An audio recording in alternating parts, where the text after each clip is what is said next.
आप चाहें तो किसी तरह इस बस को धकेल के आगे निकाल दे ताकि हम निकलें।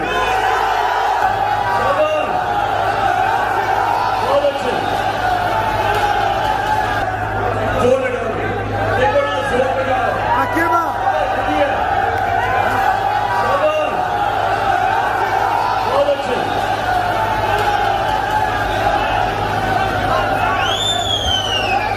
शाबाश, कौन कर रही है?